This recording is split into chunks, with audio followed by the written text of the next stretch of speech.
चलो तो फिर ठीक है। आज का जो हमारा टॉपिक है वो मतलब कि अभी जो हम बताने वाले हैं वो हम बेसिक टैग के साथ साथ बॉडी कलर और बीजी कलर के बारे में बताने वाले हैं। तो बेसिकली हमारे पास डिफरेंट डिफरेंट टाइप के हमारे पास कलर होते हैं। कुछ हम नाम यूज कर सकते हैं किसी के साथ, जैसे देखो हमारे पास इस तरीके से कुछ कोड होते हैं, हम ये नाम यूज कर सकते हैं इस तरह के कोड, या फिर इस तरीके से कोई प्रॉपर्टी प्रोवाइड कर सकते हैं बेसिकली कलर प्रोवाइड करने के लिए बॉडी में। और एक हम ये तीसरा वर्ड भी यूज करते हैं, पर्टिकुलर कलर के नाम भी दे सकते हैं, ब्लैक, वाइट, ग्रीन, ब्लू, इस तरह के। या फिर RGB, RGB स्टैंड फॉर होता है रेड, ग्रीन, ब्लू। तो यहाँ पे रेड की वैल्यू, ग्रीन की वैल्यू और ब्लू की वैल्यू को मिक्स करके भी कोई एक कलर बना सकते हैं। या फिर यहाँ पे हम हैश, हैश का साइन है, ये हैश का साइन होता है बेसिकली हैश का डेसिमल बताता है। इसका यूज करके हम कोई भी कोड लिखेंगे 6 डिजिट के या फिर 3 डिजिट के, उससे पर्टिकुलर कोई कलर बनेगा। तो बेसिकली हेक्साडेसिमल के लिए हमारे पास एक कलर का टेबल है। लाइक हेक्साडेसिमल कोड अगर आप 6 टाइम 0 प्रेस करेंगे, 0 लिखेंगे तो ब्लैक बनेगा, F और 4 टाइम 0 तो रेड, तो ग्रीन, ब्लू, इस तरह से कलर के कॉम्बिनेशन। ये कोड अगर आप यूज करते हैं तो आपका उस तरीके का कलर यहाँ पे दिखाई देगा। या फिर इनकी जगह आप ये RGB भी यूज कर सकते हैं। तो अब यहाँ पे हम यूज करके देखते हैं। सबसे पहली चीज, सबसे पहले तो हमने एक नई फाइल बनाई, उसमें फिर से अपना HTML टैग पूरा राइट किया जितना हमें हमेशा राइट करना है। तो हमने बॉडी से स्टार्ट करते हुए बॉडी से क्लोज, मतलब इतना सिंटैक्स जो हमेशा होता है वो राइट किया, और फिर फाइल को हमने सेव भी किया साथ ही साथ। तो यहाँ पे हम बॉडी के बीजी कलर के बारे में बता रहे हैं। .html लास्ट में लगाना इंपॉर्टेंट है। .html नाम कुछ भी रखो, .html लास्ट में होना ही चाहिए, तभी आपका प्रोग्राम रन होगा।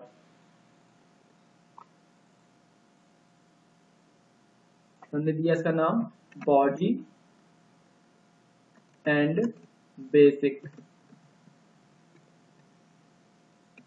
तो सबसे पहले हम आपको बेसिक टैग बता देते हैं। हमारा बेसिक टैग है बी टैग, जिसका काम होता है बोल्ड करना किसी भी टेक्स्ट को। इसके बाद हमारे पास होता है यू टैग, जिसका काम होता है अंडरलाइन प्रोवाइड करना किसी भी टेक्स्ट के नीचे।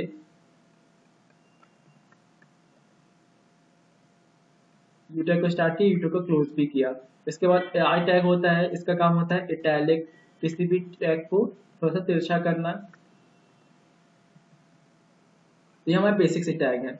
इसका आउटपुट देखेंगे अगर हम, तो हमें आउटपुट में फाइल हमने सेव की थी इस जगह पे, ओपन किया हमने इसे, ये हमारा है हेडिंग टैग, और ये था हमारा बीजी कलर। इस पे यूज करते कि किसी पे हमने राइट किया है फायरफॉक्स। तो हमने जो बी के अंदर लिखा था थोड़ा सा लाइट आ रहा है, बोल्ड आ रहा है, अंडरलाइन आ रही है, इटैलिक तिरछा। इसके साथ हमने यूज किया, अब यहाँ पे बॉडी के बारे में पढ़े थे बीजी कलर, तो हमने यहाँ पे सिंपल लिखा BGCOLOR is equal to double quote star double quote close. ठीक है, डबल डबल क्यूटो, हाँ इसी में होता है सिंगल, क्योंकि सिंगल बन रहा है ना। तो इसको एक साथ रख देंगे लगेगा डबल है, लेकिन ऐसा नहीं है, ये डबल अलग होता है। ये है डबल कीटो, डबल कीटो कहते हैं। ये शिफ्ट के साथ एंटर के पास में होता है। ये सब तो मतलब उसका नाम नहीं पता था इसका क्या कहता है। अच्छा, डबल कीटो कहते हैं। ठीक है, देन उसके बाद हमने कलर का नाम लिखा। लाइक हमको पेज पे रेड कलर अप्लाई करना, हमने लिख दिया रेड। फाइल हमने और फिर से सेव की। जब भी कुछ मॉडिफाई करो फाइल को सेव करना जरूरी है। ठीक है, सेव करने के बाद दोबारा हमने इसको एग्जीक्यूट किया, रिफ्रेश किया, यहाँ पे क्लिक किया और एंटर की प्रेस की, तो बोल्ड अंडरलाइन इटैलिक आ गया। वो तो है पहली सी, बाय डिफॉल्ट हमने जो बीजी कलर दिया था रेड आ गया। इसको फिर से चेंज करना है, तो हमने इसको रेड की जगह दे दिया ग्रीन।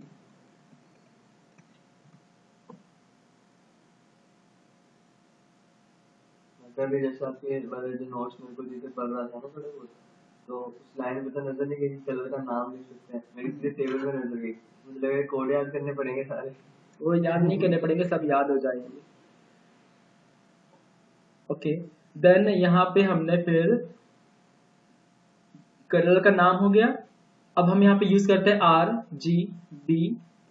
RGB और फिर bracket open bracket close. Then यहाँ पे हमने इसके नाम लिखे कलर के, तो बिना स्पेस के कॉमा 0 तो ये कलर का कॉमन कोड में है। लिखना पड़ेगा। हाँ कॉमा लगा के, कि पहला आर की वैल्यू होगी, दूसरा हो गया जी की वैल्यू, तीसरी होगी बी की वैल्यू।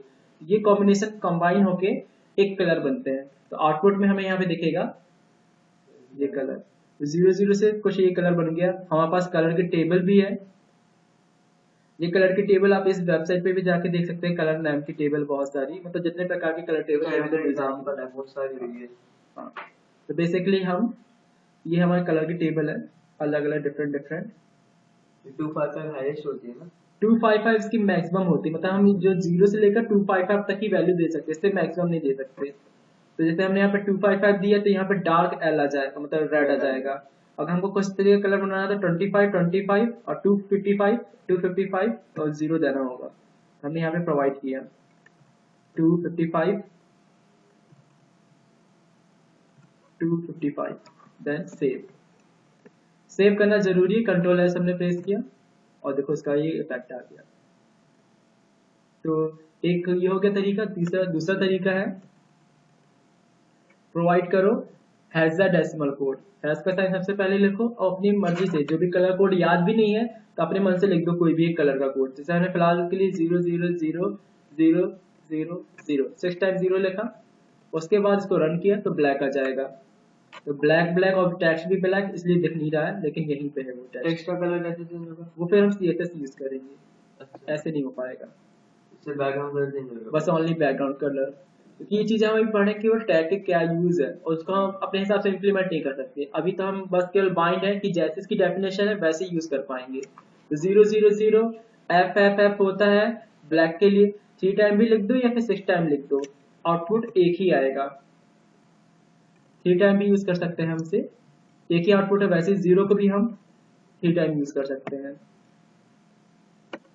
इसके अलावा हमने दिया FF 00 FF, तो एक करेक्टर साइज ज्यादा हो गया। अब देखते हैं क्या कलर कोड आता है, तो अपने हिसाब से खुद ही एडजस्ट कर लेता है। और इससे भी बेस्ट ये है कि आप इंसर्ट पे जाओ, राइट क्लिक किया हमने इंस्पेक्शन एलिमेंट, और यहाँ पे फिर बॉडी का जो कलर है ये हर वेबसाइट में खुलेगा सब हमारी में वाली में? आएगा, सब में आएगा। स्पेक्स एलिमेंट में जाके भी हम चेंज कर सकते हैं। यहाँ पे हमने कोई भी कलर चेंज किया और आउटपुट खुद ही चला के देख लो क्या आने वाला है।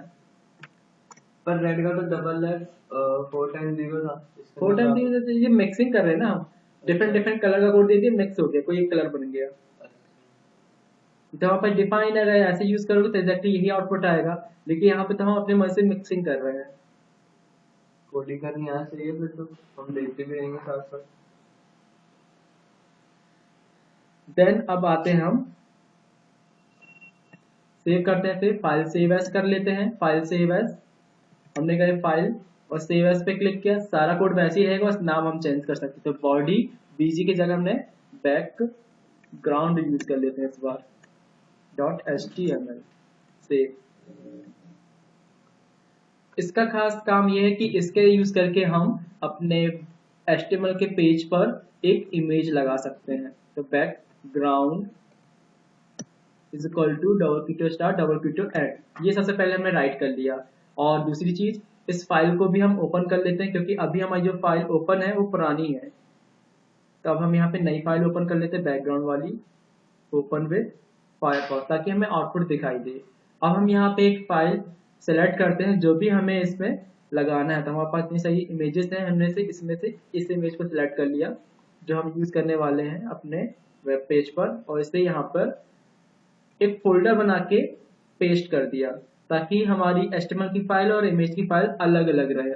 हमने दे दिया इमेजेस, ताकि हमारी फाइलें अलग अलग रहें, इमेजेस। ठीक है, और इसके अंदर अब इस फाइल को हमने पेस्ट कर दिया। नाम बहुत बड़ा है, थोड़ा सा चेंज कर दिया, इसको लिख दिया हमने body hyphen background hyphen image. इस तरह से नाम लिख दिया ताकि ये हमारा SEO फ्रेंडली भी बन जाए। कल को कोई अगर सर्च करे, हम हमारी वेब से अपलोड हो, तो ये हमारी हेल्प करेगा, हमको बार बार SEO फ्रेंडली नहीं बनाना पड़ेगा। तो कुछ चीजें हैं जिनको हम अभी से यूज कर सकते हैं। तो हमने अपने कोड पर ये लाइन इंसर्ट की, अपनी फाइल का नाम इंसर्ट किया, डॉट उसका एक्सटेंशन नेम, फाइल के नाम के साथ साथ एक्सटेंशन नेम भी चेक करना बहुत जरूरी है। तो राइट क्लिक प्रॉपर्टी पे जाके चेक किया तो यहाँ पे दिखा रहा है इसका छोटा सा डिस्क्रिप्शन डॉट के बाद, ये हमें बस देखना है, नाम है, एक्सटेंशन है, ये दो चीज मैन है। अगर आप सही से लिखेंगे तो आउटपुट आपका आ जाएगा। तो यहाँ पे हमने पूरा लिखा जेपीजी, लेकिन अभी देखो हमने नाम लिख दिया, एक्सटेंशन लिख दिया, ये फाइल है सेव कहाँ पर? ये फाइल हमारी सेव है पर्टिकुलर एक फोल्डर है, हमारी सारी फाइलों के पास एक फोल्डर जिसका नाम इमेजेस है, उसके अंदर है। तो हमने भी यही चीज इसको बताई कि हमारे पास एक इमेजेस नाम का एक फोल्डर है, उसके अंदर इस स्लैश से उससे काम होगा। अब इस फाइल को अगर हम रन करेंगे तो आउटपुट में हमें इमेजेस शो करेंगी। अब ये इमेजेस तो बहुत बड़ी थी इसलिए पूरे पेज पे आ रही है और आधा हिस्सा ही दिख पा रहा है उसका, लेकिन जैसे जैसे हम पेज के स्क्रॉल करेंगे हमारा डेटा पेज का बढ़ता जाएगा, हम जितने ज्यादा पैराग्राफ यहाँ पे लिखेंगे, पेज के कंटेंट को बढ़ाएंगे, वैसे वैसे इमेज दिखना और स्टार्ट हो जाएगी। इमेज अपने से हो जाएगी। हाँ, इमेज अपने आप बड़ी हुई क्योंकि बड़ी इमेज है ना, बहुत ज्यादा इस विंडो से भी बाहर जा रही है। ठीक है, तो इस तरीके से हम बॉडी बैकग्राउंड कलर का यूज करते हैं। मतलब इमेज मतलब वेबसाइट फोन को